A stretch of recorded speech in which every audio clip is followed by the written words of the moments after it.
volume.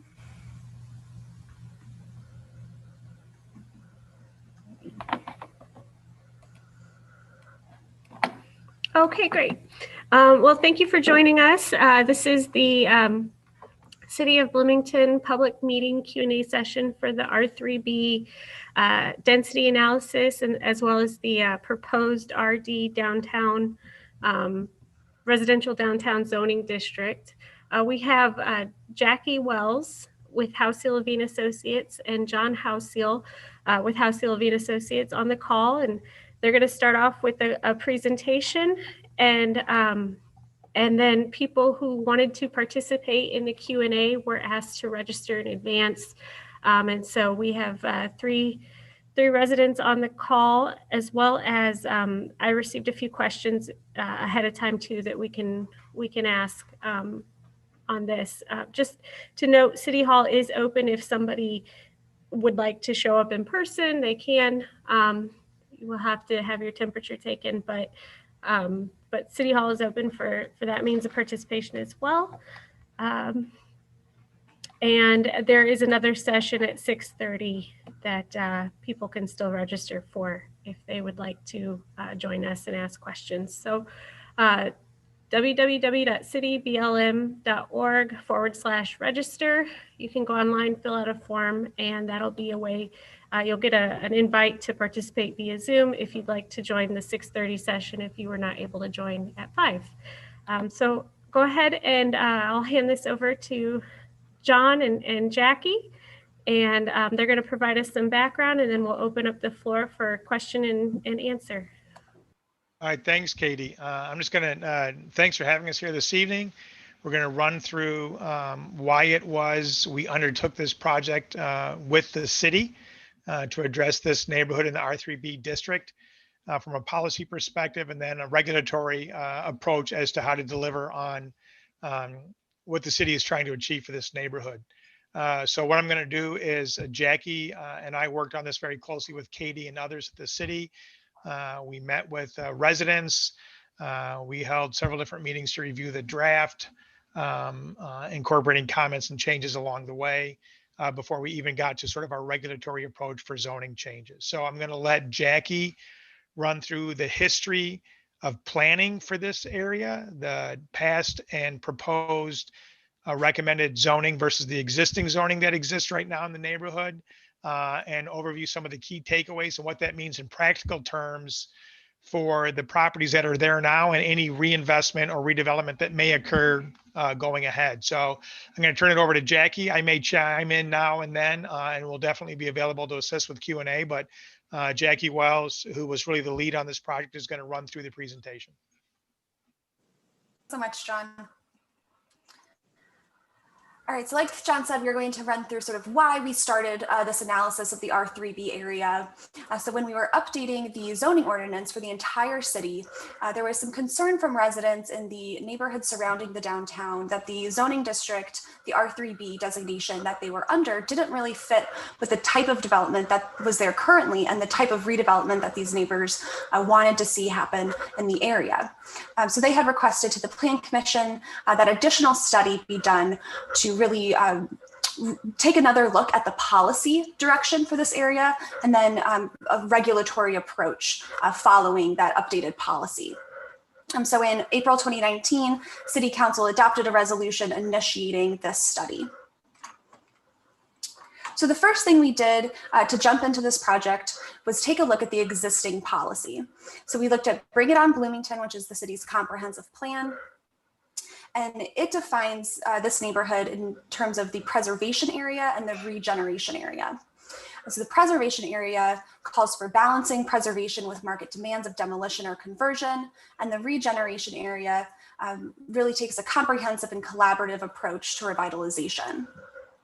There are two other plans that really govern this area. The West Bloomington Neighborhood Plan, there's some goals included there about returning the area to full occupancy, encouraging redevelopment and reinvestment. And then the Dimitts Grove Neighborhood Plan, which is hoping to encourage preservation of the existing development pattern, as well as returning the area to more of an owner-occupied area or neighborhood. So this is a map showing the preservation and the regeneration areas. The regeneration is pink, while the preservation area is orange. This is not the entire R3b study area, but it does sort of encapsulate the two sides of the R3b that we'll be looking at. So back when the R3b district was first adopted, I believe in the mid-1970s, this was the purpose statement for the district. Includes highly concentrated multifamily residential development, provides for more intense land uses in areas where lower density development is deemed neither appropriate nor economical. So really has a radical difference in the approach to zoning in this area than the development pattern that was currently on the ground, and envisioning up densities up to 70 dwelling units per acre. So when we revised the zoning ordinance, we updated it to be a little more reflective of the development pattern on the ground. So we included a more diverse mix of housing types that are currently existing in the neighborhood, including small lot single family, townhomes, duplexes, and multifamily complexes.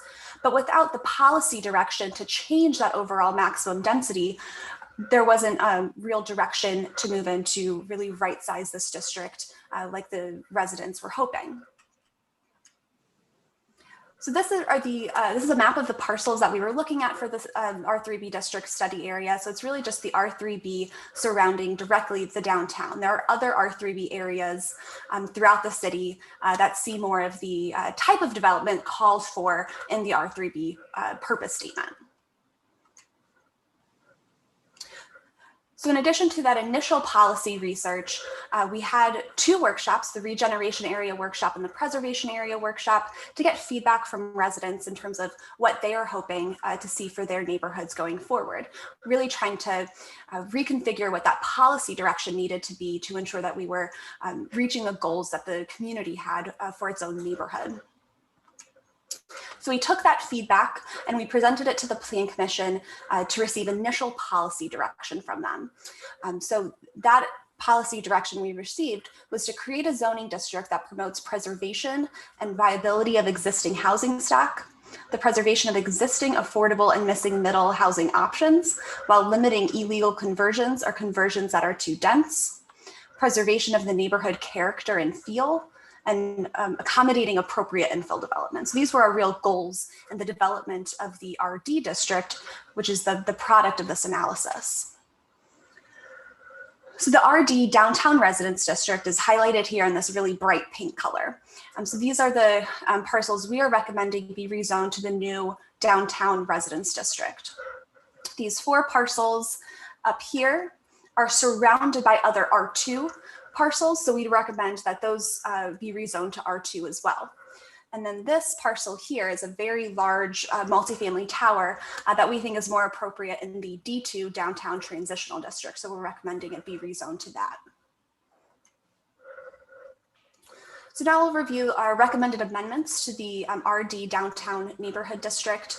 First, the proposed district purpose statement. So this has really been updated and revised based on that policy direction we received. So the district would be characterized by a mixture of housing types and scales, including large and small lot single family detached and attached homes, as well as low intensity multifamily buildings. New development and redevelopment is supposed to be supportive of the overall historic character of the area and prioritize the preservation of historic structures. And the goal of conversion is to preserve the integrity of historic structures and extend their economic life.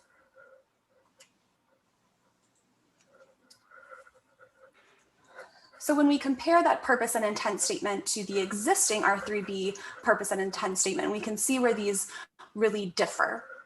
So the existing R3b promotes highly concentrated multiple family residential development, while the RD preserves the mixture of existing housing types. The R3b deems lower density development as neither appropriate nor economical, while RD prioritizes extending the economic life of existing structures through conversion to multifamily or office uses. R3b encourages multiple family and mid-rise structures for persons desiring to live in such an environment, while the RD encourages new development and redevelopment that's supportive of the overall historic character of the area. And then last but not least, the R3b allowed for densities of up to 70 dwelling units per acre, while the RD would only allow for up to 43 dwelling units per acre. And again, comparing the R3b, the existing R3b bulk and dimensional standards against the proposed RD downtown district bulk and dimensional standards. So the R3b has very delineated minimum requirements. So minimum lot frontage, lot area, lot coverage, setbacks, all of this that is that made a lot of the properties in this area non-conforming based on the wide variety of lot sizes and home sizes that are currently existing in this area. So the proposed RD downtown district bulk and dimensional standards really take a look at things on average. So the average of the block, whether it's the homes that are next to you or across the street, or if there's no development on your block, if you're across the street, say from the parking lot, then you would look at the block adjacent to you on your left or your right. So this is really helping to encourage the continuation of the existing development pattern instead of establishing minimums that are arbitrary to the existing pattern of development on the ground. The RD downtown district also establishes design guidelines. They're based off of the design guidelines that are currently utilized for the historic district, the historic overlay districts, and then also establishes required materials for new construction. The R3b does not include any design standards or design guidelines. Also in the existing R3b district, multifamily and office conversions were permitted by right with little oversight or review, whereas in the RD downtown district, multifamily and office conversions would be permitted as a conditional use only. So now I want to help visualize these proposed new standards. So we made some 3D models of what could be developed on a currently vacant lot in the, I believe, regeneration portion of the R3b. So under the existing R3b standards, this very quite large duplex or single family home would be permitted to be built. So you can see that it's quite a bit taller and bulkier than its neighbors. And these houses in white are the actual massings of the houses next door. Whereas when you look at the RD downtown district, the building is much more in scale with its neighbors, as well as the height is really much more compatible with the houses next door. We also took a look at the potential for multifamily. So this is a currently vacant lot in the preservation area, and under the R3b regulations that currently exist, this much larger multifamily building could be constructed. It would have its entrance on a different street than the single family homes, and a majority of the lot would be taken up by a parking lot. Whereas in the proposed RD, this multifamily construction would be much more in line with the character of the surrounding and adjacent single family homes. So you see the height is significantly less. The street frontage, so when you're walking down the sidewalk, what you walk next to is much more similar to the homes that are next door. The parking is more tucked away, more hidden from view. Access is limited. And then the height, I think, is the biggest thing. You have 2 stories here versus 5 stories in the R3b example. So that is all we have for our overview presentation. We'd be happy to take any questions or hear any comments that you have about our proposed amendments. Thank you, Jackie. We have, looks like Mr. Coos has raised his hand. If you'd like to ask your question, go ahead.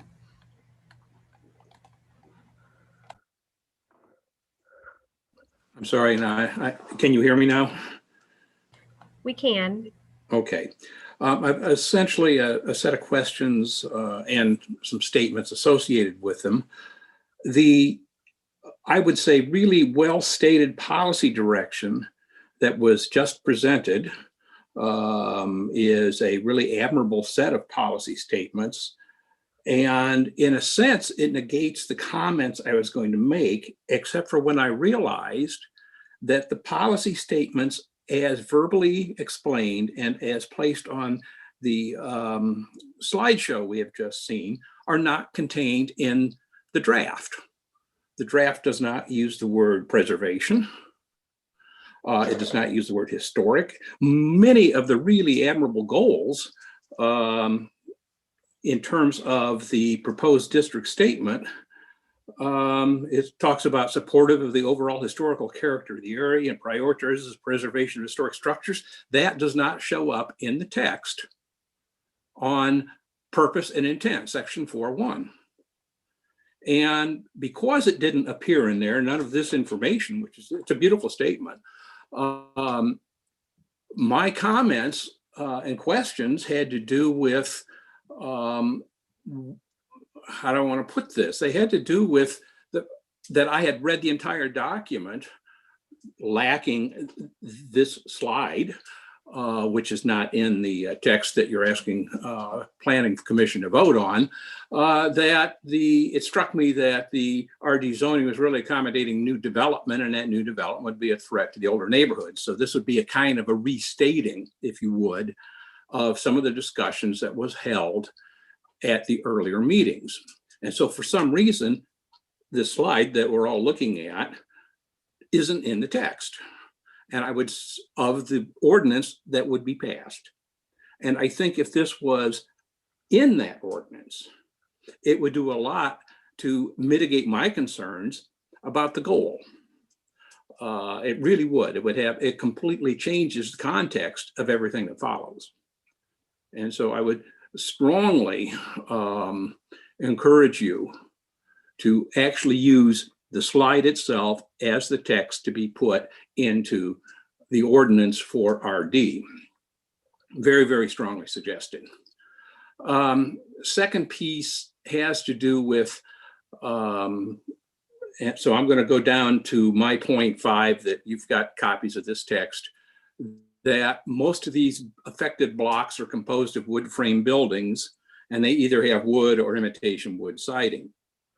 You specifically on pages 11, 12, and 13 encourage the use of contemporary masonry products without any kind of reference whatsoever to the kinds of materials that actually are compatible, which are not contemporary masonry products. These buildings are for the most part frame structures. And so I think pages 11, 12, and 13, where you're talking about the utilization of the materials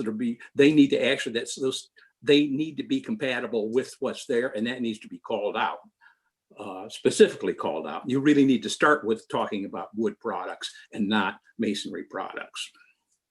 And then on page 15, you talk about an inventory, and that inventory, I think, should include an analysis of the historical and architectural value of the affected properties. And I think that the inventory should be conducted under the guidance of your Historic Preservation Commission.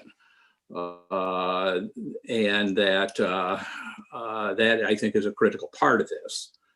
So the written statement that I provided earlier, much of that is moot if the proposed district purpose statement that is on the slide actually appears in the language of the ordinance that is to be voted upon. Thank you. Thank you, Greg. We definitely had some different iterations of the proposed regulation for the RD district, and I'm concerned you might be looking at an older draft, an older iteration of that document. I know we presented some initial recommendations to the Plan Commission and heard a lot of public feedback on that draft, and then updated and revised the language based on that feedback. So that was to include a lot more discussion about the historic character and the preservation of historic structures. So that got added in a later draft than I think you may be looking at. So we can be sure to email you the latest draft of the document to ensure that you are looking at what's actually being considered by the Plan Commission. So well, being out of date is not unusual for me, but in any case, I'm glad it's something that simple. And I thank you for the courtesy of emailing that to me. So Jackie, to clarify, the purpose and district purpose statement on the screen is going to be in the ordinance. Yes. Great. That's great. And That's just a good statement. Thank you. I just want to add that these, all of these documents, including the Planning Commission packet, the draft ordinance, is on the city's website.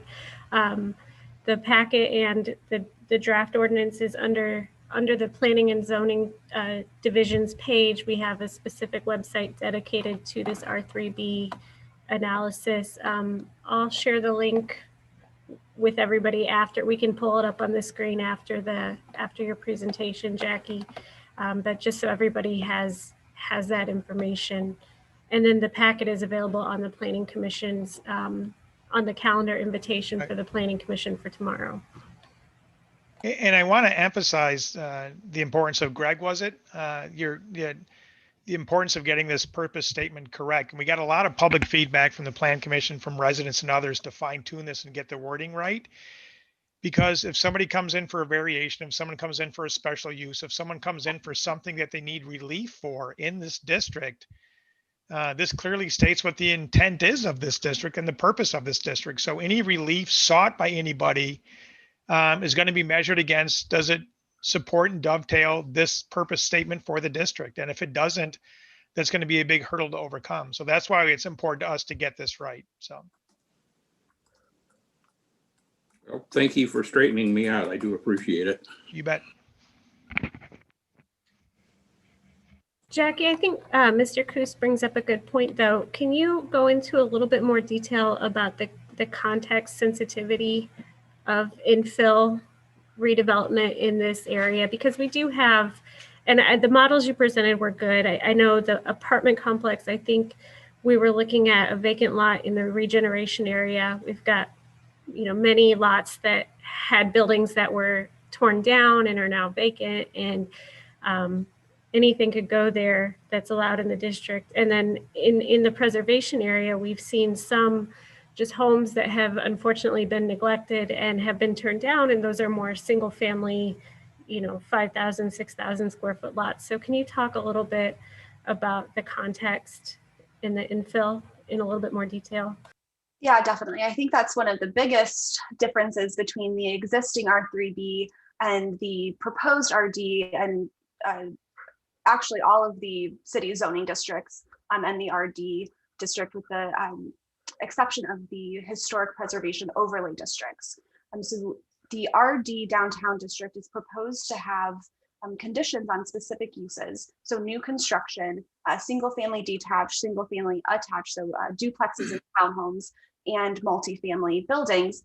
So any new construction that would occur in this area would be required to be compatible in its massing and bulk with adjacent properties, so adjacent development. So if you have a larger lot that's surrounded by single family, like we showed in this example, you would be restricted in terms of height and bulk to match the neighboring single family homes. Whereas in the R3b, you would just be depending on the underlying regulations for those use types. So the bulk and dimensional standards for the district as a whole, there would be no restrictions in terms of your bulk, your height, your massing, in terms of the context of the area or the adjacent single family developments.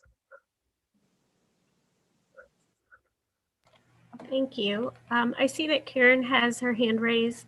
Karen, I think you're muted right now. If you'd like to unmute and ask your questions. Yeah, thank you. And I also very much like the statement, and I'm glad it's going to be in whatever documentation comes out of this. It was also very helpful to be able to see the 3D renditions because I'm just not really good at that. So I appreciate that. Let's see. One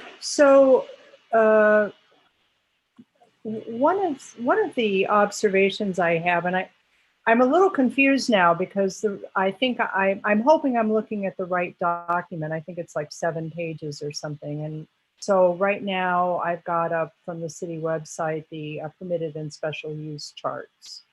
And I would really like to strongly encourage that in RD, that moving from single family to multifamily, as well as moving from a residential to an office use, be special use, or whatever you might deem that would trigger property owner conversation about that. I mean, I think there's a principle underlying that of kind of neighborhood self-determination that I think came out of the Dimitts Grove plan in particular, and the WBRP plan, the West Bloomington plan. And I realize that that can look a lot of different ways, but I think it's really important to have a mechanism for the people who've already invested money in a neighborhood or an area to think about the impact. And I think about that specifically in Dimitts Grove when I look at the large expanses of blocks. Well, first of all, I look at the plumbing company that, popped up on Grove or on Front Street close to Gridley, that is now for sale. And I realize that that's not something that would likely just happen overnight the way that it did. But then we have these large expansions of parking lots. And I think having a conversation about how we move from the residential character of Dimitts Grove into the mixed use and more commercial end are important community conversations to have. So if there's a way to make that happen, that would be great. I'm still struggling with the idea that Dimitts Grove, we are a cohesive neighborhood, and I don't really understand why we have different zones. So, my house at present, it's an old Victorian, and we're R3b, and the old Victorians around us, for the most part, have been converted into multifamily, and okay. But then I look at my neighbors just over on Taylor Street, and there are two, I think. And I know Brad Williams, on behalf of our neighborhood association, and I think Greg as well, has asked, why isn't the residential part of Dimitts Grove R2?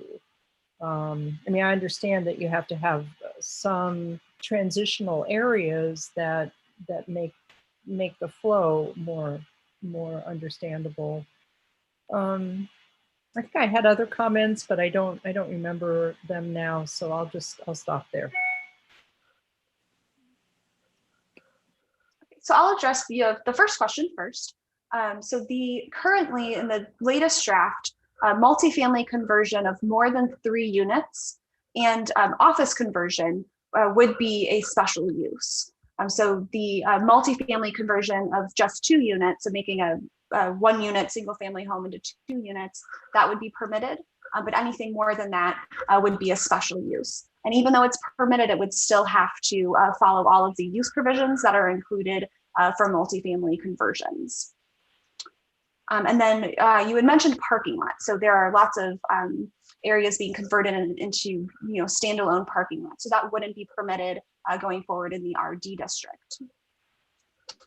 Could I stop you there? I'm looking at page 6 of the permitted and special uses, and the draft for review and discussion purposes only one. So I hope I'm looking at the right one. But when I look at residential, let's see, I see that dwelling unit multifamily conversion 2 units would be a permitted use in RD. Yes, so that would be the conversion of a single family home into 2 multifamily units. Okay. But if it was anything more than 2 units, so 3 or more, then that would be a special use. Okay, so going on down that list, then when I look at like agency operated family homes and group homes and convents and monasteries, you never know, dormitories, those are all permitted uses, and those are the things that change the character of a neighborhood. I guess I'm asking for some mechanisms to really think about, just to think about how some of these uses may very easily change the character of a neighborhood. So that would be my plea. But thank you for making sure I've got that right. Yeah, thank you.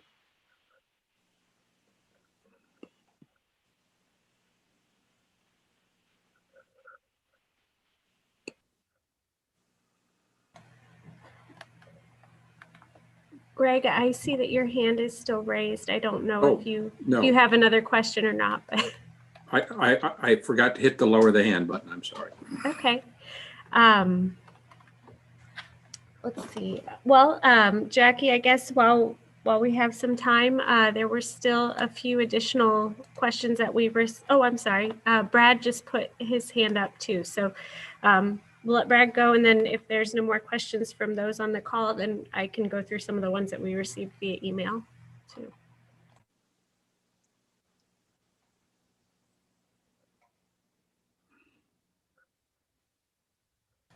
Brad, you should be able to talk now. You just need to unmute yourself.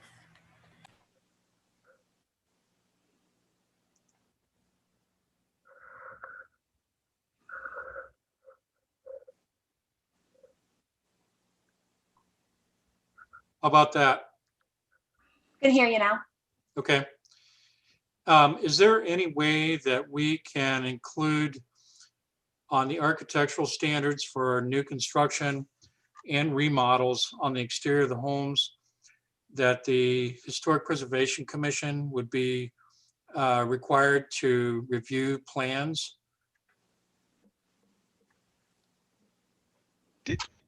Katie, you want to take a shot at this? Do you want me to jump in on this?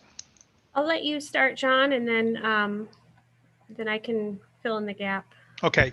Yeah, that sort of, so I know there are some historic components to these neighborhoods for sure, but the entire RD multifamily or the entire RD district or previous R3b district is not in a historic district, and not every structure is historic or significant. So to have just any new construction would have to be reviewed by historic preservation and approved is a pretty onerous step for market-driven, typical available development that is outside of a designated property, outside of a designated district where such review is warranted. So if there's going to be, and there can certainly be another level of historic preservation review on top of this. This is zoning. This is not a historic preservation overlay, a historic preservation district, or the regulations which would govern historic preservation or historic commission review. This is just zoning. Those things can exist on top of zoning, but to blanketly apply those restrictions or additional steps to properties in a zoning district is not typical. Those to be applied to a historic district can be, but in straight zoning are not. And John, just to add to that, currently I guess the trigger for historic preservation review is if the property has our S4 zoning overlay, right, then the property owner is required to receive a certificate of appropriateness, which is reviewed by the commission. And so in order to, like you're saying, in order to require that, I think that's a much larger change to the structure of the preservation ordinance and the role of the commission. I would like to comment on that in one sense that of the R2 or the RD area, to my knowledge, the only area that has actually been surveyed for historic or architectural resources is the blocks on Grove Street. None of the other areas have had professional survey work done on them. So to say that there are no historic structures there is stating something that cannot be supported because there actually is no information on that one way or the other. And that I would say that a survey would inform an ability to make a informed judgment about the future of these neighborhoods. We simply don't know. As an historian, we do not know what resources may be there because nobody has looked.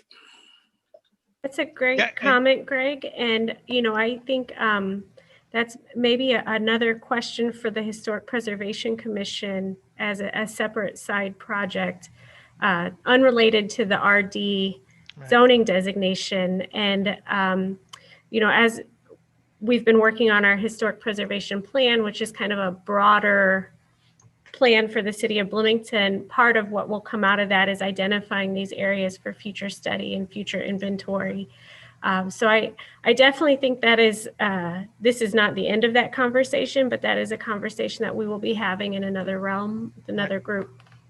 Yeah, I want to echo once again, I think Greg is spot on. And I would agree that we can't state that these historic features or homes or attributes don't exist in these areas. We also can't speak to the extent they do exist in these areas. So since zoning applies to a broader area, those requirements can't be in zoning. But as Katie said, they're looking at the historic component of these neighborhoods and inventorying those aside from zoning. And if it's determined these values or assets exist, other measures can be put in place on top of zoning to protect those. But without knowing what that inventory is, the underlying zoning isn't the place for those. Not that there isn't a place for those, but the RD isn't. It would likely be another layer on top of the RD once those assets have been identified. So Greg, once again, you're exactly right.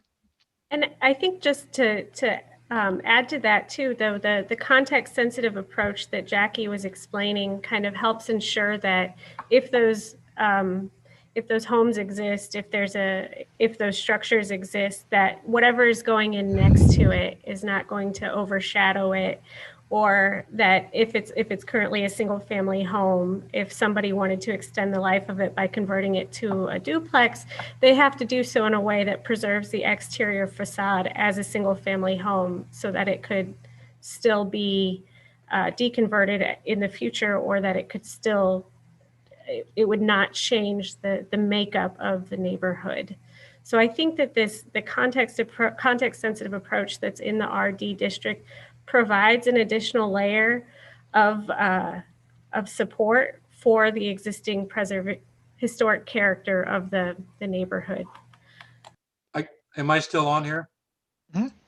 I guess my concern is, I think those are good restrictions and good guidelines for the construction.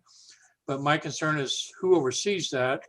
Unless the person that oversees those things is qualified, you could probably not end up with something that would be aesthetically pleasing, even following the guidelines. I can count on one hand the number of new construction buildings in the neighborhood, and as far as I'm concerned, they're all giant failures. They've been for the last 50 years. There's been a few that have been plugged in, and I do agree with Mr. Housel as far as the zoning and what it's written for, and that you can't really use this.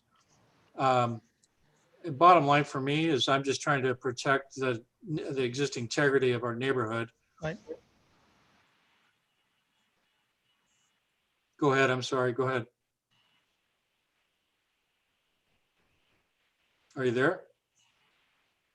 Brad, I think that was well stated. You know, I think that has been the concern ever since we started this conversation back in 2018 with the zoning ordinance. And I had a chance to do some research, and the R3b was actually established in 1967, back when the philosophy was kind of this tear down and build big, you know, apartment complexes. And so the R3b is no longer really applicable here in this district, but I think the RD helps balance what has happened in the neighborhood since 1967 with, you know, the future development of the neighborhood and ensuring that it's not altered too much more than it already has been.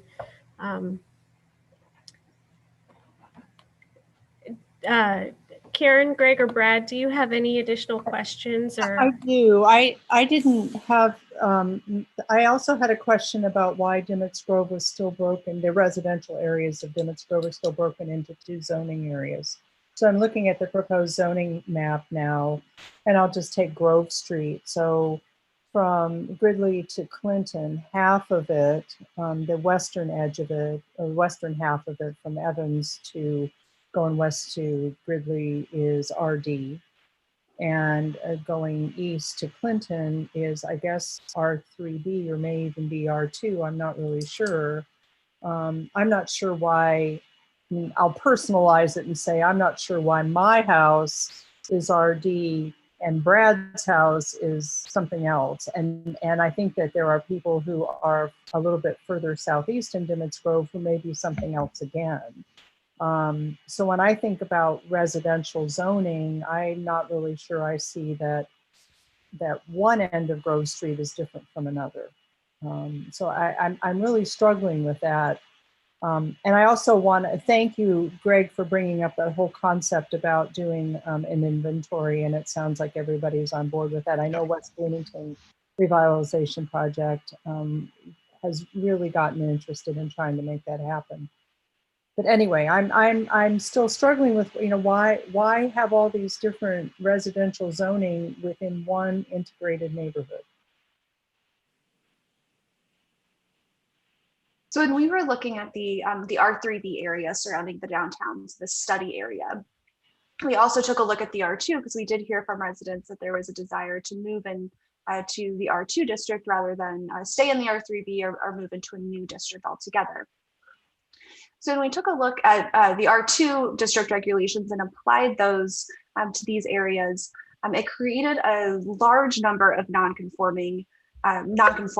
So either the lot size wasn't conforming, the front yard wasn't conforming. There was a significant number of non-conformities that would be created, and that would be an undue burden on property owners. It would really detract from investment in the area, because it would make it more difficult to invest and to receive loans and funding in order to do so.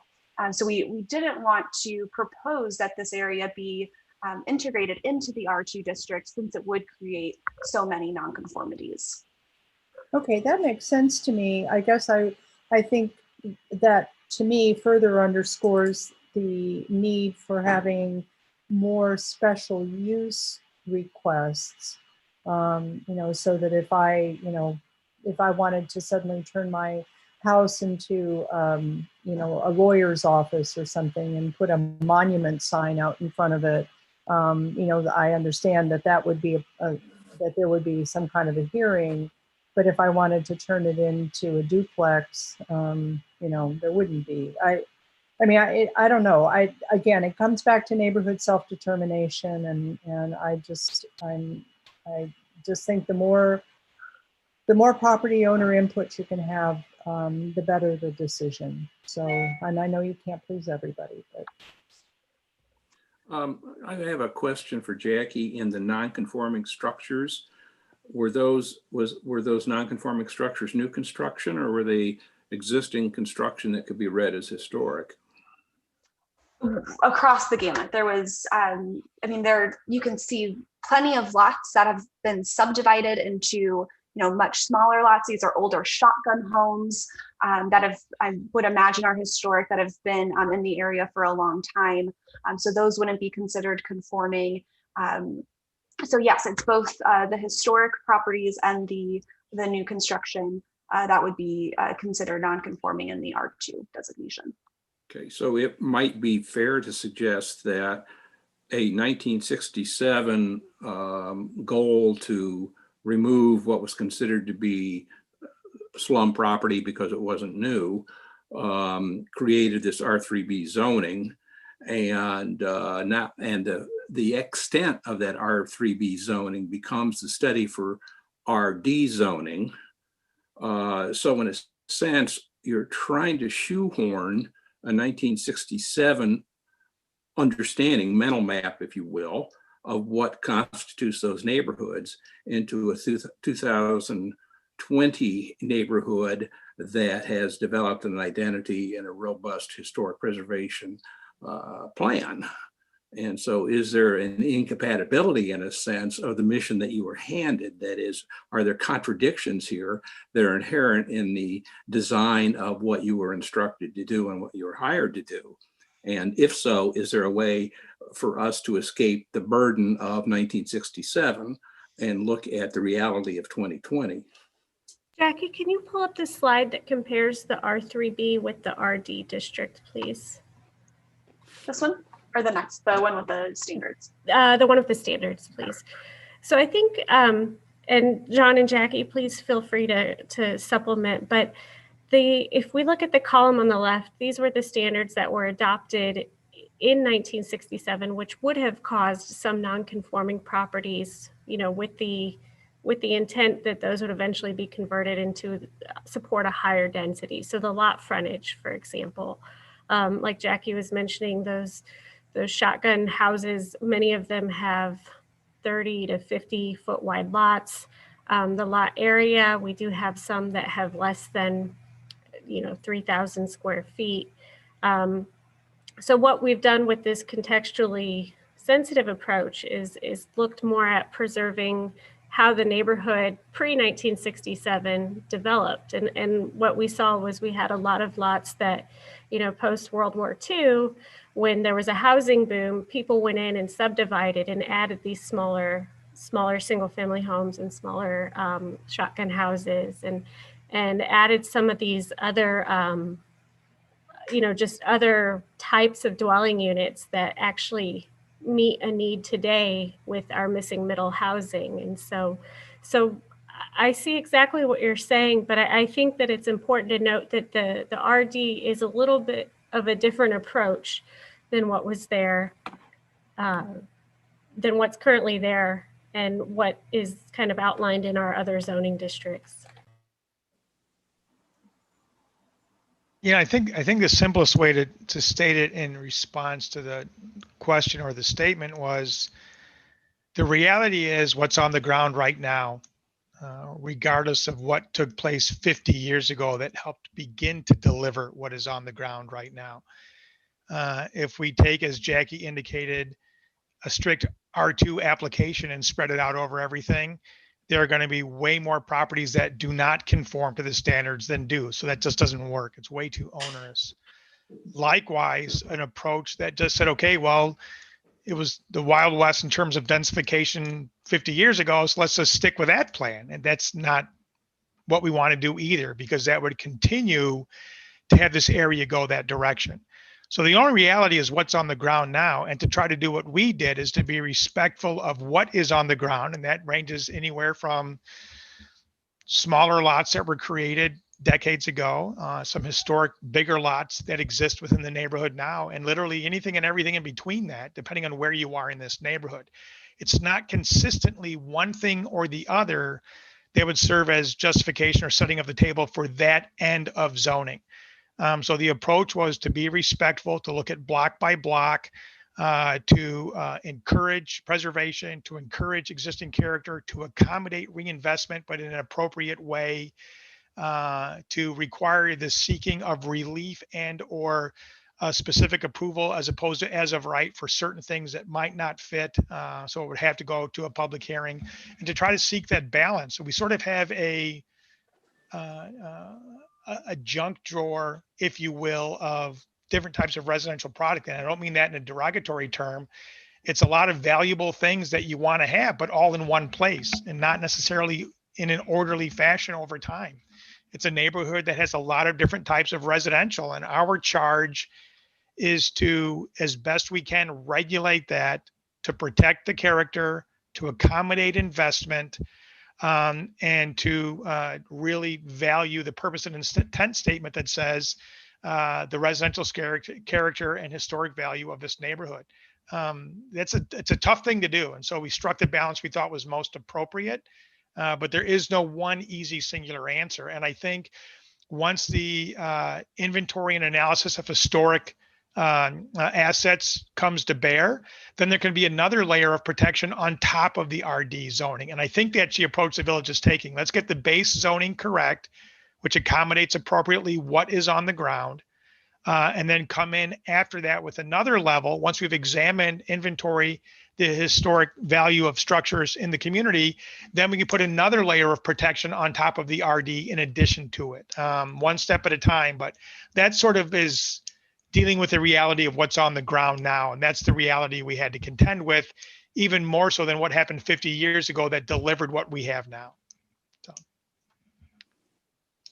And I think building off of that and sort of going back to that R2 approach, and why not have the whole Dimitts Grove area be the R2? The R2 district doesn't have those context sensitive design standards that are included in the RD district. And since we know that that was such a concern of the residents of the areas to ensure that any new development or redevelopment is really in line with the character and the development pattern that exists on the ground, we wanted to ensure that those context sensitive design guidelines were included in the RD district. And just like John was saying, when there's further study done, a larger inventory of the historic assets in this district or in the neighborhood surrounding downtown as a whole, there could be recommendations to bring more of those lots or those parcels into the RD downtown district to have that same level of protection without going so far as to get the overlay district.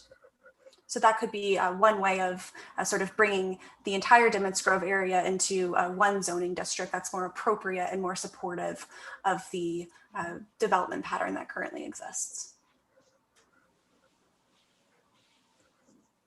Hey, can you guys hear me? Yes. Part of the charm of our neighborhood, part of that with the housing and with the different size lots, different size houses is the diversity. And we've celebrated the diversity of everything in our neighborhood for a very long time. And having houses jammed one right after another, that's part of the charm of the neighborhood. And then there's other places where they're spread out. But that's what makes the neighborhood interesting, is the diversity of all of those different things and the non-uniformity. That's what makes it the great place to live. That's what always has attracted me since I've lived here since the 70s. Then I've stayed here all this time, is the diversity of the neighborhood. Yeah, we couldn't agree with you more. And I think we've really captured that in the RD downtown district and really helped to perpetuate that going forward. The 6 o'clock mark here, about 5 minutes or so. So we're going to take a break at 6 o'clock, and then there's another Q&A session at 6:30. So Brad, Karen, and Greg, you're welcome to stay on the line if you'd like to join us at 6:30. We just ask that you mute yourself because the YouTube live stream will still be going.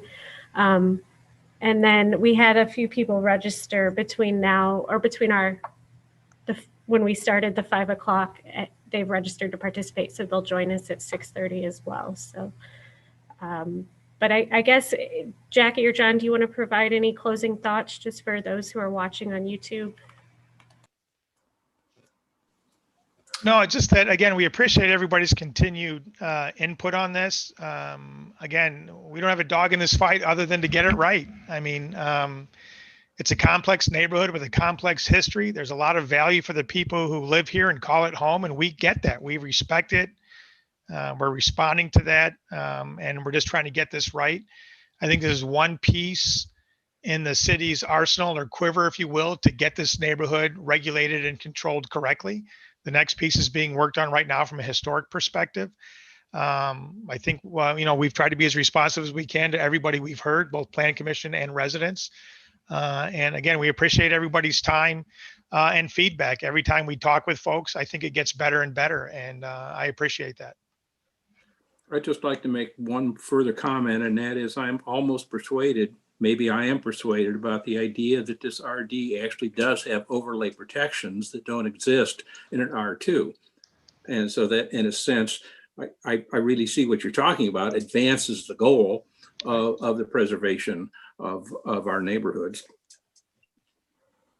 Thanks, Greg. I appreciate that.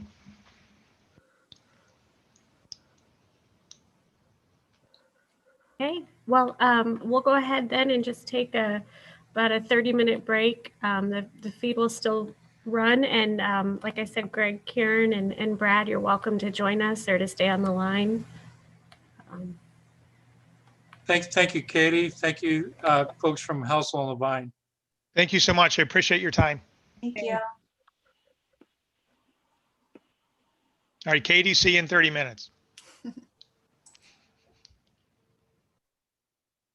Sounds good, John.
We're going to get started here.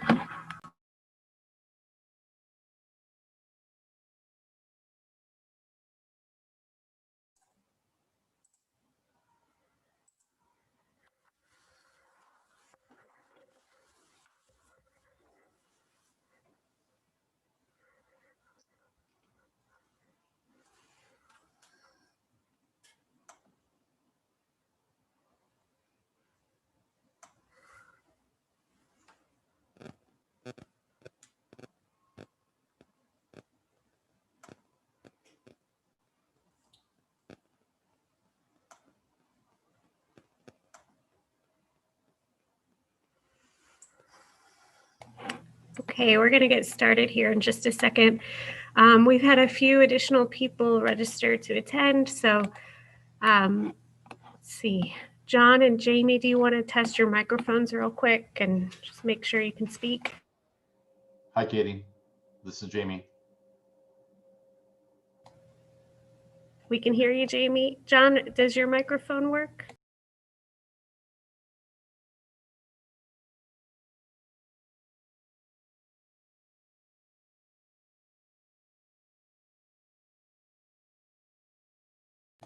Okay, that's great. So unfortunately, his microphone's not working, but he is able to use the chat function. So feel free to use Q&A, add any chats into that, and we can address those during the presentation. And so for those who were not able to join us at 5, we're going to have Jackie and John Houseel with Houseel Levine Associates do a kind of a quick summary of the proposed of the project, I guess, and the proposed district regulations, and then we'll open it up to Q&A. And we have 3 people who've registered in advance on the call.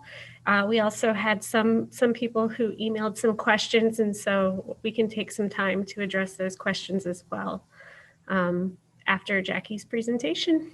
But I will go ahead and hand it over to Jackie. Thanks so much, Katie. I'll go ahead and share my screen.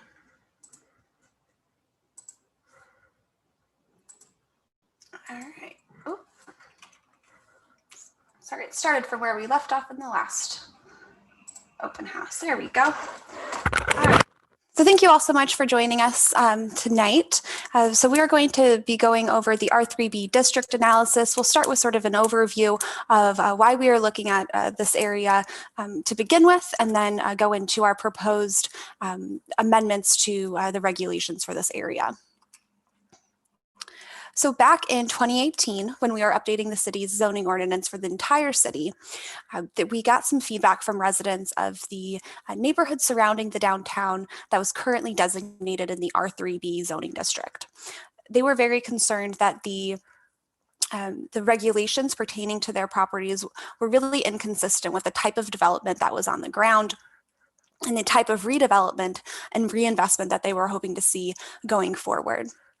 So when the Plan Commission recommended to the City Council that the zoning ordinance be approved, it was on condition that further study be done to analyze the appropriate policy and regulatory approach for this area surrounding downtown. So then in April 2019, City Council adopted a resolution initiating this study. So at the very beginning of the project, we took a look at the existing policy governing the R3b area surrounding the downtown.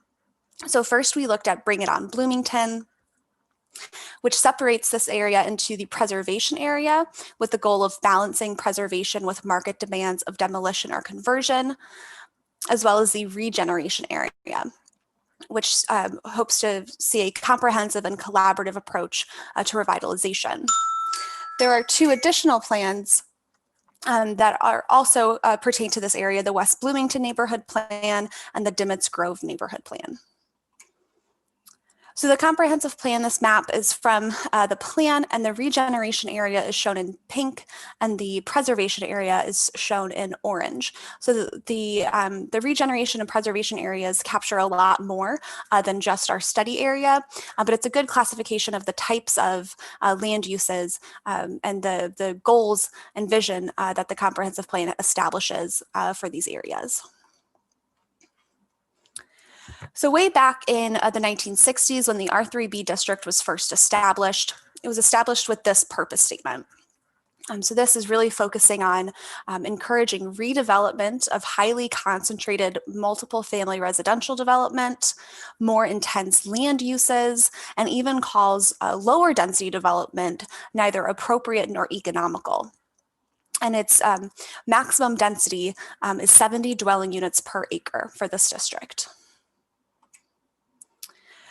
So we did hear feedback from residents that really wasn't compatible with their neighborhood, and they wanted to see it updated.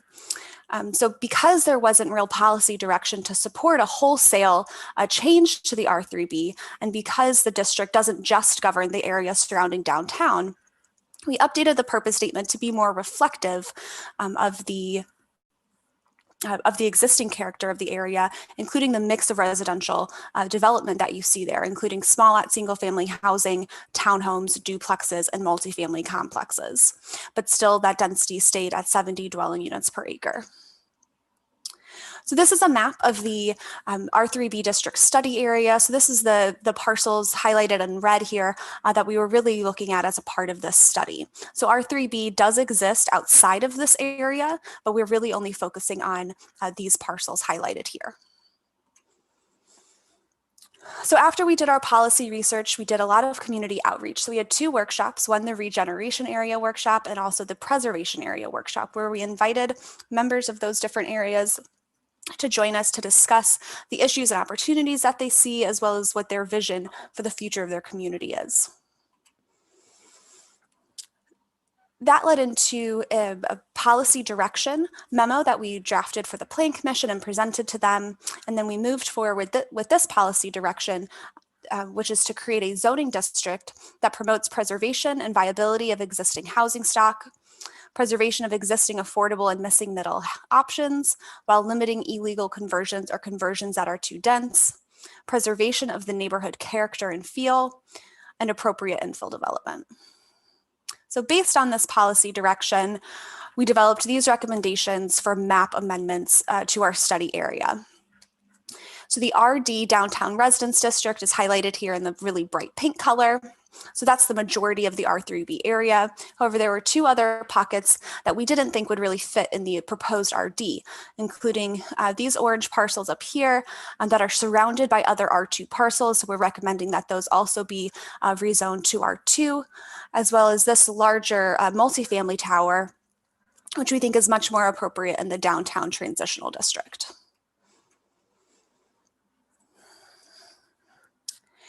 So next, we proposed amendments to, or changes to the RD district purpose statement. So this new district would accommodate a mixture of housing types, a wide variety of housing types, including large and small lot single family, detached and attached homes, so duplexes and townhomes, as well as standalone single family. The new district is supportive of the overall historic character of the area, and any development or redevelopment should prioritize the preservation of historic structures. The district also allows for conversions of single-family detached properties to multifamily or office uses to preserve the integrity of historic structures and extend their economic life. So when we compare the proposed RD downtown neighborhood district purpose statement with that of the existing R3b district, we see some areas that are really quite different. So first, the R3b promotes highly concentrated multifamily development, whereas the RD promotes the preservation of the mixture of housing types and scales that currently exist. The R3b deems lower density development neither appropriate nor economical, where the RD is really hoping to extend the economic life of structures through conversion. The R3b encourages multifamily dwellings and mid-rise structures, whereas the RD district encourages new development and redevelopment that's supportive of the overall historic character and pattern of development. And then last but not least, the R3b allows for densities of up to 70 dwelling units per acre, whereas the RD downtown neighborhood district allows for densities of up to 43 dwelling units per acre and limits multifamily development to 1,000 square feet per dwelling unit. So now when we look at the bulk and dimensional standards that currently govern the R3b and those that are proposed to govern the RD downtown district, you also see some big changes. So in the R3b district, there are minimum standards for things like lot frontage and lot area, lot coverage, your setbacks. So all of these standards are great for areas that have a really typical development pattern. But what you see in the area surrounding the downtown is there is not a typical development pattern. There isn't two lots that are the same size. There aren't two homes that look the same like you might see in more traditional subdivision development. So instead, we're proposing that all of these requirements for your frontage, for your area, for your setbacks, those all be measured on a block average to really ensure that any new development or redevelopment is in keeping with that variety and of character of development that you see currently. We're also recommending that design guidelines or design standards be incorporated into the RD district. So this would include the architectural guidelines that govern the historic overlay districts, whereas currently the R3b district does not have any type of design standard or design guidelines governing new development or redevelopment. In fact, no other zoning district in the city has those types of standards except for the historic overlay districts. Also in the current R3b district, multifamily and office conversions are permitted by right, and there's really no oversight or review or a chance for neighbors to come and express their concerns or their support. Whereas in the RD district, we're proposing that those conversions only be permitted as conditional use, so that there is opportunity for neighbors to voice their concern or support of those projects. So to help visually communicate what our proposed amendments to the district we really wanted to create these models to help you really see what that impact would be. We know that it can be difficult to read a long set of zoning text and really understand what it means. So we wanted to visualize it for you here.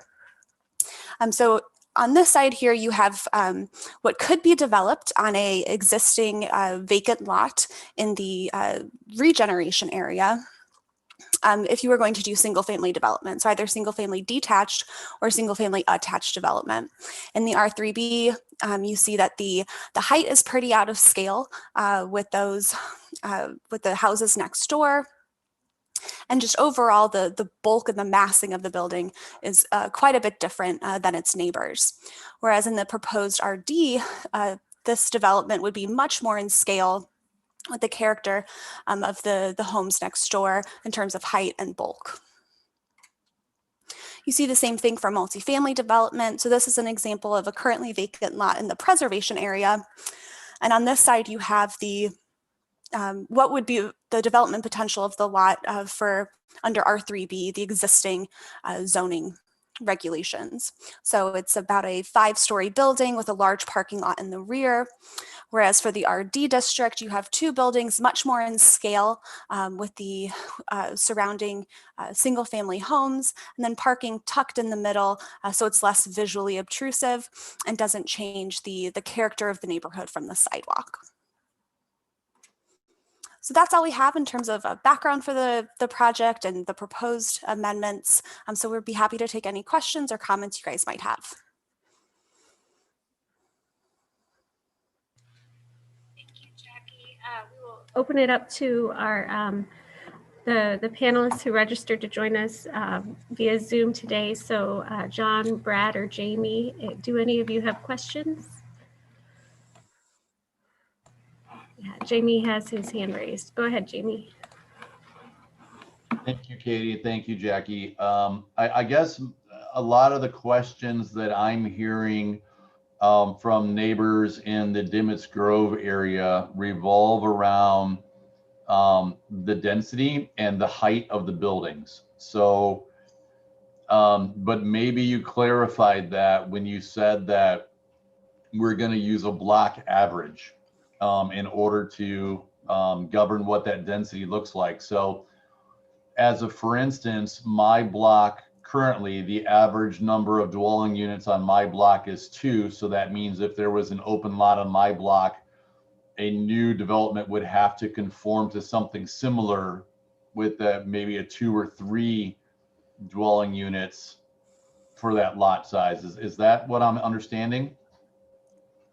So the averages would be for the bulk and dimensional standards. So if the two current lots on your block are, one is 50 feet wide and the other is 60 feet wide, then the minimum for a new development would be 55 feet. So it'd be the average of the two that are currently existing. The same would be true for your setbacks, and then the height would be restricted based on the design guidelines that require similar massing than the houses next door. So it wouldn't necessarily limit the development potential of how many units would be included in a single development, but it would ensure that the appearance of that development, of that building from the street, was very in keeping with the existing homes on the block. Okay, so even though it still says that 4 stories is possible, because every house on my block is only 2 stories tall, a new building would have to basically be 2 stories tall as well. Yes. Okay, so it could be the same size, and then you've got minimum dimensions for how big an individual unit could be. How does the when it says design guidelines, architectural guidelines, and required materials for new construction, who makes that determination? Who would determine whether a proposed development was in keeping with those guidelines? Yeah, because and thinking again, and I obviously live in Dimitts Grove, thinking on my block, there are about, several of the buildings are clapboard, several of the buildings are brick, and a couple have been resided with vinyl. How do we make that determination in there when it's so varied right now? So the standard, oh, go ahead, Katie. No, I'm sorry. I was just going to jump in. That's a good question, Jamie. I think there's a few scenarios. So one would be, for example, if, let's say, the person was proposing a conversion or construction of a new multifamily or commercial building, that would go through the special use process. And so it would be subject to a public hearing. And those design materials and the design of the building, the renderings, would be reviewed, the public would be notified, so you as a neighbor would receive notice, and then there would be a public hearing with the Zoning Board of Appeals, and that would go to City Council for approval. So those materials could be reviewed publicly at that time for new multifamily infill or new commercial infill or commercial conversions or multifamily conversions, anything requiring a special use. Sorry. And then the other, Jackie, I don't know if you were going to speak to the other, but if, let's say, somebody were building a single family home in the neighborhood, it would not necessarily go through a special use process, but there are additional, like you said, additional standards required for what those look like. And so those would be reviewed by before the city issued permits, by our inspectors and planners.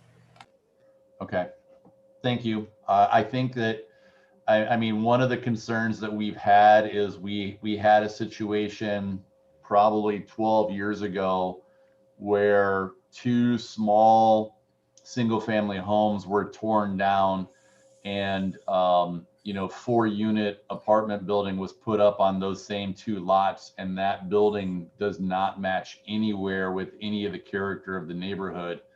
And I think the continuation of that is mostly what the residents are afraid of, is older buildings being deemed more valuable to tear them down and put up some high density 4-story apartment building. That's the fear in all this. Nobody wants, you know, their next door neighbor house being torn down and a 4-story building going up right next to them. So I think that's a lot of the concern that I'm hearing right now. That's a good point. So in addition to this RD proposed zoning ordinance, the city also has a demolition review that would require review by the preservation chair and city staff, and possibly the Preservation Commission, for any properties greater than 50 years old and larger than 500 square feet. So being that Dimitts Grove, we have a historic survey completed by the Regional Planning Commission. It's in our current preservation plan. Homes in the Dimitts Grove neighborhood, because they've been inventoried and surveyed, any demolition for those would most likely go to the Preservation Commission for review prior to issuing the demolition permit. So there would also be that extra layer of oversight to hopefully address your concerns. Okay. I think that's all the questions that I have for right now. Thank you.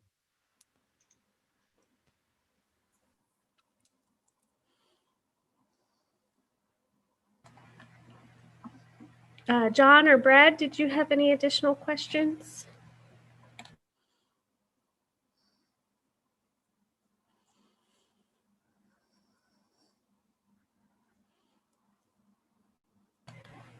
So Jackie, we received a question earlier. John or Brad, feel free to either jump in, raise your hand, or use the chat function, just so you're aware. But we received some questions in advance of the meeting with, one of those was the implications for property taxes.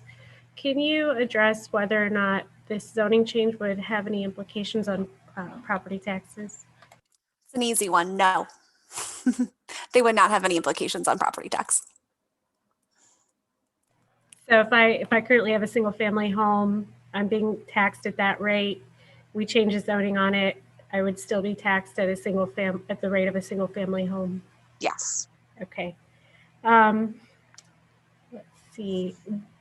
So another question we received was, would this district allow or encourage a commercial use to be located right next to my home? If my neighbor's property is also zoned RD. Can you address that a little bit? We've kind of touched on it, but. Yeah, so that would have to go through a special use permitting process. So any non-residential use would need to go through that process. So there would be ample opportunity for residents to voice concerns or support of that proposal.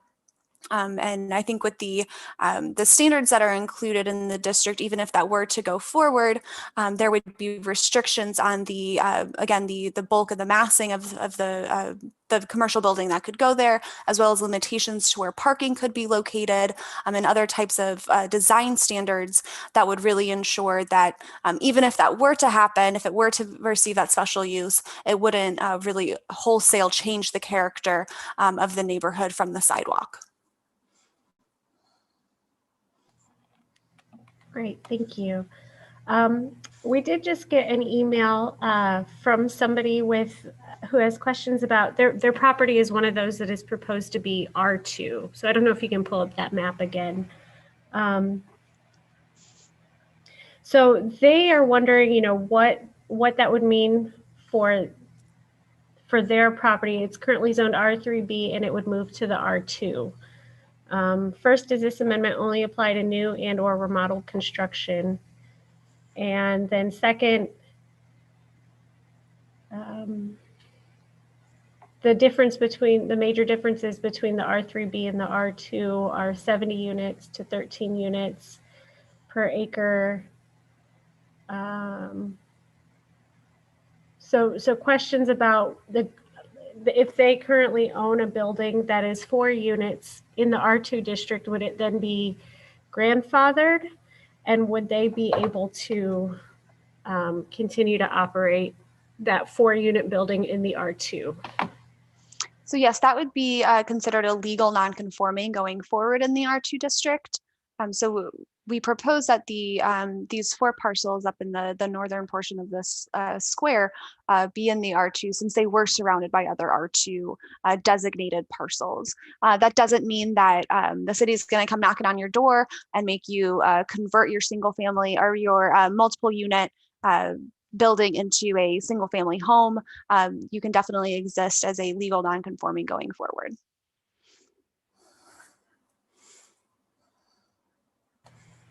Okay, thank you, Jackie. The person who emailed that tried to register, so I'm going to send their email to our IT department and see if they can't get them the ability to access the meeting right now so they can ask any other questions in person. But so I'm going to pause 1 second.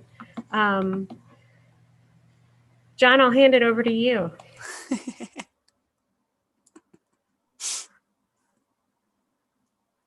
If there was a specific question, I missed it. So There wasn't. She's just going to work with the IT person to get this other person on the call. I was going to say, I thought I was paying attention. But, Are there any other questions from either Brad or Jamie?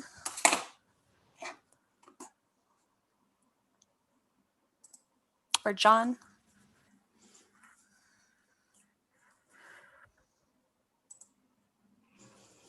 This is Jamie again.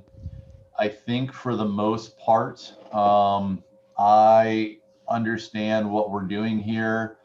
I think by putting the restrictions on building masses having to be roughly the same size as other buildings on the same block, I think that's going to help us keep things under control more than we have been able to in the past. And the fact that if somebody building new is going to have to go through a special variance process through zoning where we can actually take a look at things and get everybody notified to look at things and make sure, and again, it meets the character of the neighborhood. I feel like that is a significant part of the intention. I also think that maybe a lot of people didn't understand how Wild West R3b really was until you showed that side-by-side comparison chart. So, right. Overall, I'm going to be listening to my neighbors in the next few days here about this, but I think it allays a lot of the concerns that I personally had. That's good to hear. And your Wild West analogy is a good one, because we're charged with dealing with conditions as they exist now, even though it took 50 years of different things happening to get to where we are now. So we can't blanket R2 everything, because that would make so much more non-conforming than conforming, but we can't continue to let the Wild West reign through these neighborhoods. So the best way to do it is to be respectful and responsive to the character of what's on the ground while still allowing reinvestment. So we think we've struck that balance. Yeah, I my house particularly, when we were looking at houses, an older couple sold it to us, and they had offers to somebody wanted to turn this house into law offices or other types of commercial. Like I think one person wanted to turn it into a pottery studio and art studio and stuff like that. But the couple felt so strongly that they wanted the house to maintain and continue to be a single family house. They turned down all other offers until 2 foolish young kids got into a situation that they actually probably shouldn't have been able to afford and figured out how to make the house stay a single family house. So I like the fact that this will put some restrictions on this house even after I'm gone, where anybody wanting to convert it into commercial is going to have to come up with a pretty damn good reason why. Right, good. So I think that's a good segue. We did have one question, Jackie, from somebody who owns their property is currently zoned R3b. It's an apartment unit with 4 units. It's on a 4,000 square foot lot, and they're planning on, it's one of those that would be rezoned to RD.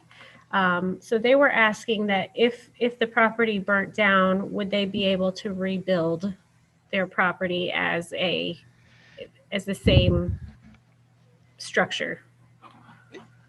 Yes. So I think you said they have 4,000 square feet and 4 units. So that's the exact density that's allowed for multifamily development in the proposed RD. So they would be permitted to rebuild. They would have to conform with the new design requirements, design standards, but the use as it is as it exists would be allowed to go forward.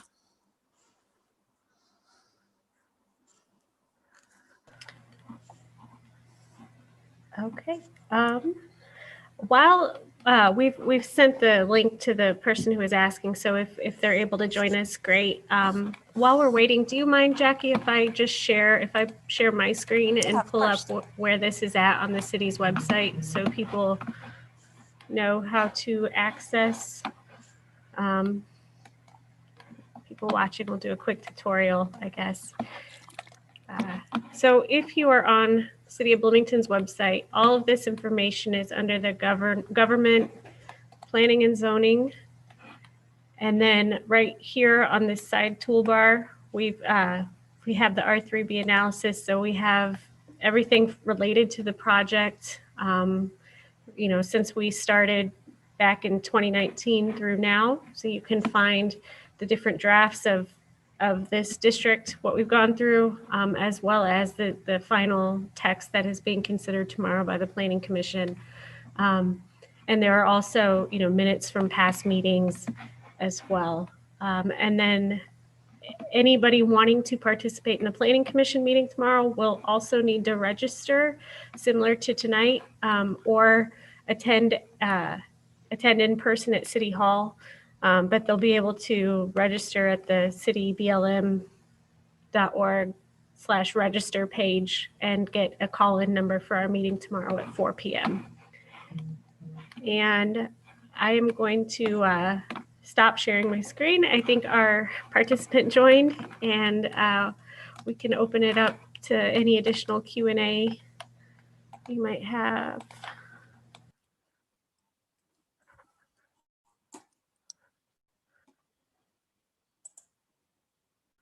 So Andy, you are in the meeting. If you would like to ask questions, please go ahead. Thank you. Are you able to hear me? Yes. Awesome. Hey, thanks for answering the question. You pretty much nailed it earlier. We're the ones that are in the R3b. Just was looking for clarification. If we move to an R2 status, if that's basically for any new construction, or if we were to remodel, which we're not planning to do, is that where that affects us? Yeah, so if you were to demolish your existing building and rebuild completely, then you would have to conform with those R2 standards. But as you exist now, you'd be able to continue your use as a legal non-conforming use. Okay. And how do we determine if we are in a legal non-conforming or if we actually do conform? I was trying to do the calculations based on what I saw for the codes, that it was a 70 unit per acre versus a 13 unit per acre. How do we determine we might actually be conforming within an R2, but I don't know how to tell? How do we determine that? Katie, I'll throw that one to you. No, that's fine. So let me share my screen again, if that's okay. I'll try to pull up the city code so you can see where these are at, maybe help you. So the city's code is,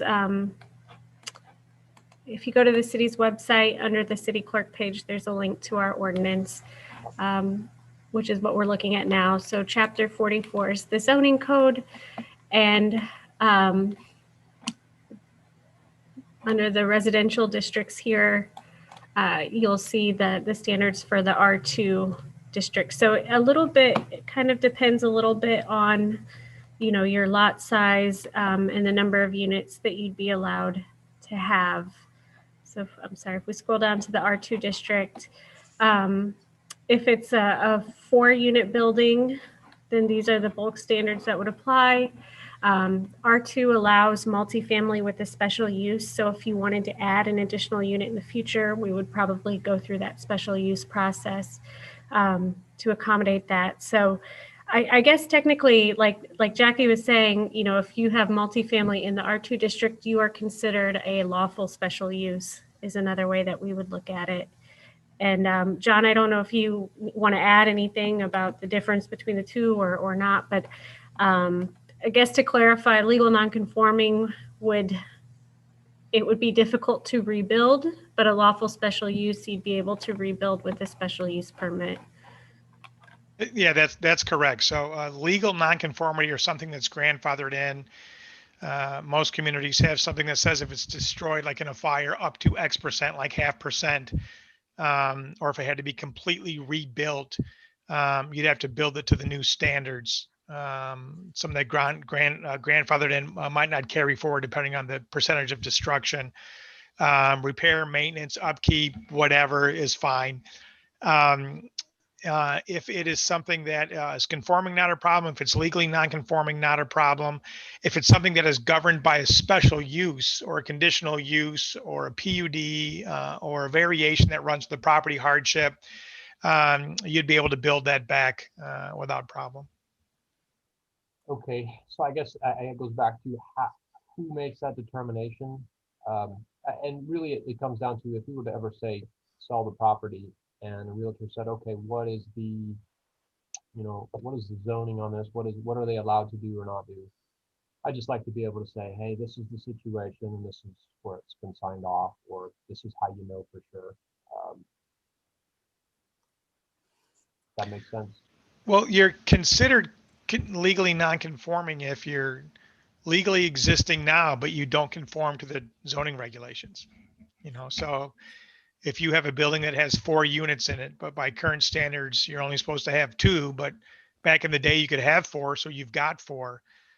Zoning might change, your conditions don't, so it's legally non-conforming. It's grandfathered in. If you're allowed to have 3 units, you have 3 units, you're conforming, period. So you just have to look at the existing ordinance against the conditions of your property to determine if you are conforming or legally non-conforming. Okay. I would probably look at it with a little more rose-colored glasses. So that's why I guess I'm asking who would make that ruling on something like that? Does that come down to the city? I would just like an official sort of, hey, we are a lawful special use, or we are a legal non-conforming, or actually we are conforming to R2, and that conversation doesn't really matter. I guess the best way to answer it is, are you talking about a structure or a use specifically? Well, I think the structure probably falls within an R2 designation, but what I was looking at, the R3 had something to do with the number of dwellings being 70 per acre, which I don't know how you would calculate that because the lot size isn't an acre, down to an R2 size of 13 per acre. So then does that cause it to become non-conforming, legal non-conforming, or do we still fit within that designation of, hey, yeah, our designation doesn't change, we're just an R2. So the maximum density in the R2 would be determined by the minimum lot area per dwelling unit. So for attached and multifamily residential in the R2, you would need a minimum lot area of 3,300 square feet for each unit. So that would be 13,200 square feet total for your lot in the R2 for your four unit building that you have currently. Okay.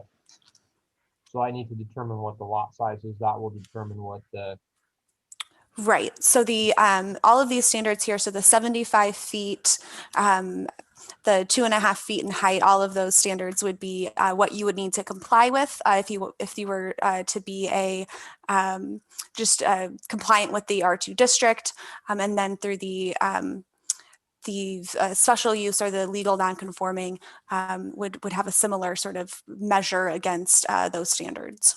Right.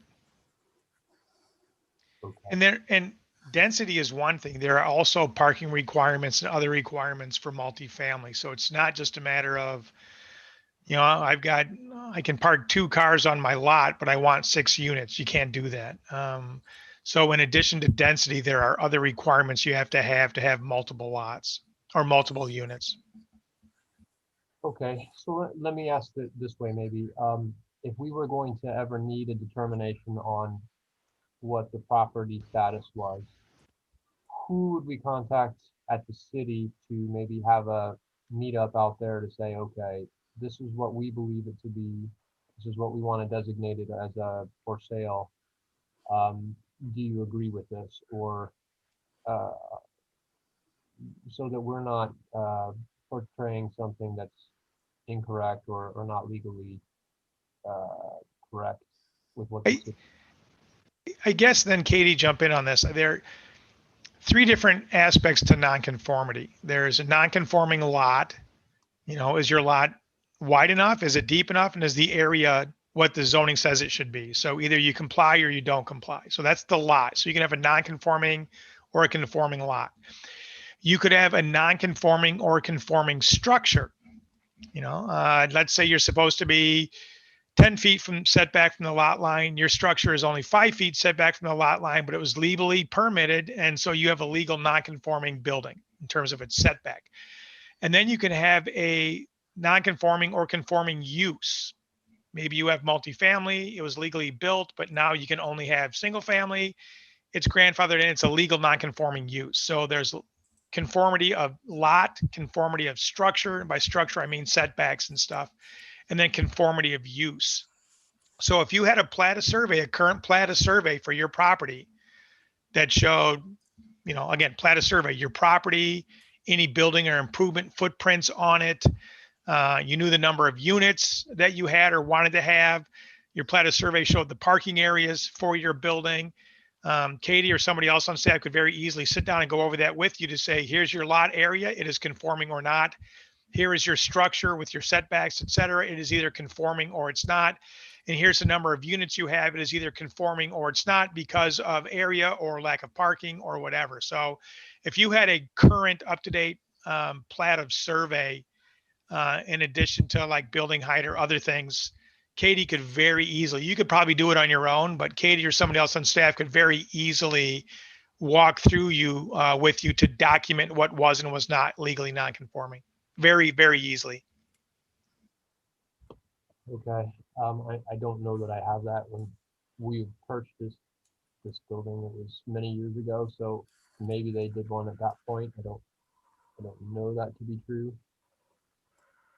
Let's touch base tomorrow, Andy, if that's okay. And we can talk through this tomorrow at some point. I'll send you a follow-up email to this meeting and we can schedule a time to talk. I think I have an understanding of the area you're talking about anyway, so I think we can address your concerns or answer your questions. Thank you so much. Thanks, guys. Yep.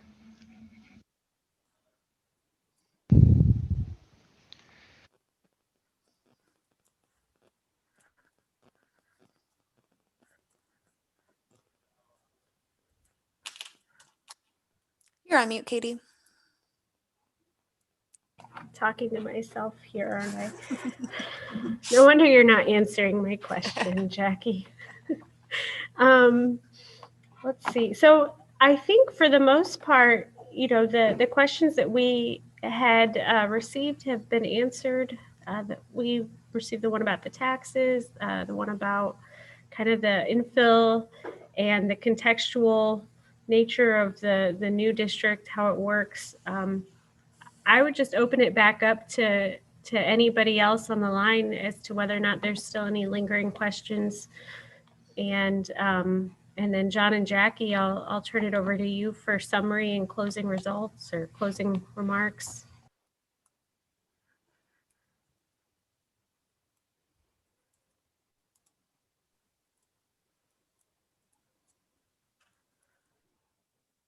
If there's nobody else, Jackie, go ahead and summarize things if you'd like. That's fine. Yeah, sure thing. I'm sorry, Brad just raised his hand. Brad, did you have a question?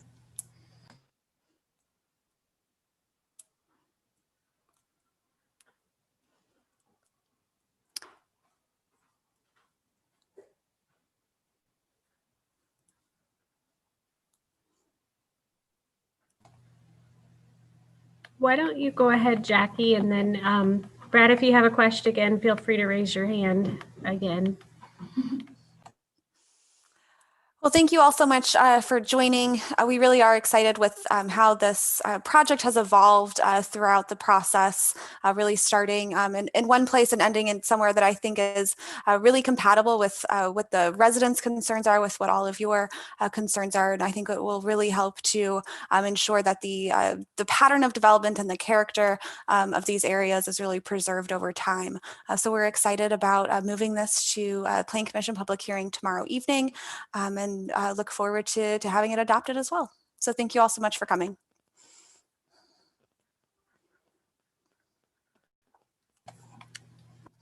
Great. Well, thank you, Jackie and John, for joining us. It looks like we do not have any other questions tonight, and we will see everybody tomorrow at 4 p.m. for a public hearing on the proposed text amendment. And then following a public hearing, this will go before City Council for action, not tomorrow, in the future. And the public hearing is at 4 p.m. It will be live streamed at the city's YouTube page, www.cityblm.org/live. And anyone who wishes to participate may either email public comment to publiccomment@cityblm.org or may register to receive a call-in invite, www.cityblm.org/register. And City Hall will also be open for anybody who would like to attend in public.